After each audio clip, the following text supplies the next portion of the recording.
Saat 9. Neye baktım? Bu da aslında tez bağlayayım qapını.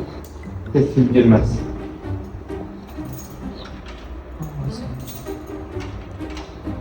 Üzülsün. Bağlayabiliriz mi? Bəli, saat 9'dur.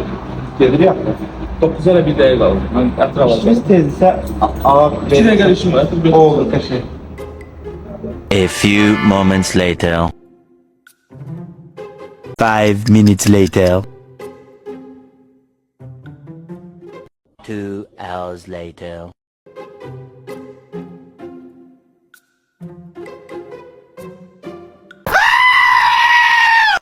Poçta gelen ne oldu kardeş? Hansın verin? Hansın konuşuyorsan? Şöyle ne oldu?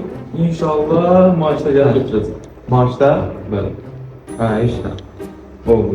Oldu. Cezasını.